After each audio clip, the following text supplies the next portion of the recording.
Oke teman-teman, selamat datang di Bas Banajar YouTube channel. Pada kesempatan kali ini, kita akan membahas latihan berikut ini. Tetapi, sebelum kita masuk ke pembahasan video, saya akan mengajak teman-teman untuk terlebih dahulu mengklik tombol subscribe pada channel ini dan nyalakan loncengnya, lalu klik like pada video ini jika kalian merasa terbantu. Oke, langsung saja kita masuk ke pembahasan videonya.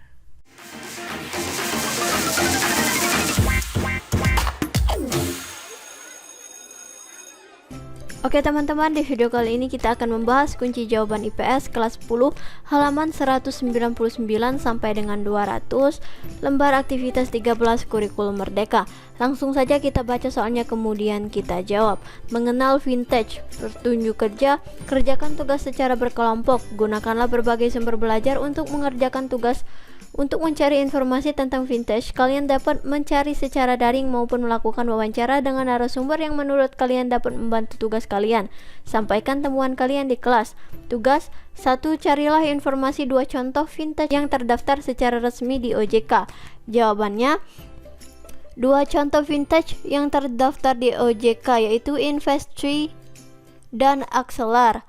A. Investri. Investri merupakan platform peer-to-peer lending yang mempertemukan peminjam dengan penyedia pinjaman atau pemberi pinjaman, terdaftar dan diawasi oleh otoritas jasa keuangan sehingga beroperasi secara resmi.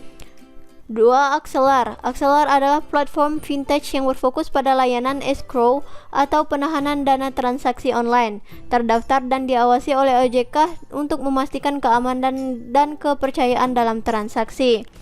2. Lakukan analisis keunggulan dan kelemahan dari vintage.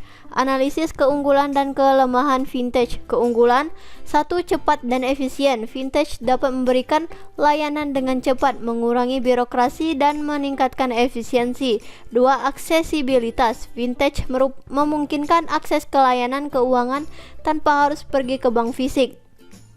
3. Inovasi. Vintage terus berinovasi dengan teknologi terkini seperti kecerdasan buatan, blockchain, dan analisis data untuk meningkatkan pengalaman pengguna. Kelemahan 1. Keamanan. Keamanan data dan transaksi sering menjadi perhatian utama. 2. Regulasi. Vintage masih dalam tahap regulasi yang berkembang dan dapat mengalami perubahan aturan yang signifikan.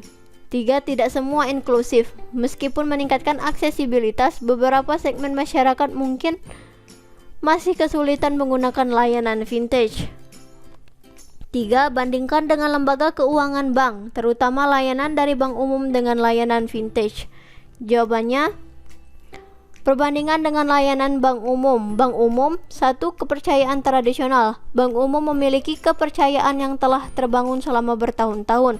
2. Jangkauan fisik. Kehadiran fisik bank membantu dalam pelayanan konvensional dan layanan langsung. Vintage 1. Kecepatan dan efisiensi. Vintage dapat memberikan layanan lebih cepat dengan biaya yang lebih murah. 2. Inovasi teknologi. Vintage cenderung lebih inovatif dan responsif terhadap perkembangan teknologi baru. 4. Jelaskan pendapat kalian tentang prediksi perkembangan vintage dalam kurun waktu 10 tahun mendatang. Jawabannya, prediksi perkembangan vintage dalam 10 tahun mendatang. 1. Peningkatan adopsi. Vintage akan semakin diadopsi secara luas oleh masyarakat, termasuk segmen yang sebelumnya tidak terlayani. 2. Integrasi teknologi baru. Penggunaan teknologi seperti kecerdasan buatan, blockchain, dan Internet of Things akan semakin meningkat. 3. Peran regulasi. Regulasi akan terus berkembang untuk mengakomodasi perkembangan vintage dengan fokus pada perlindungan konsumen dan keamanan. Oke teman-teman, mungkin sampai sini saja pembahasan kali ini. Jika ada jawaban yang kurang jelas atau kurang dimengerti, silakan kalian tanyakan di kolom komentar di bawah. Dan sampai jumpa di latihan berikutnya.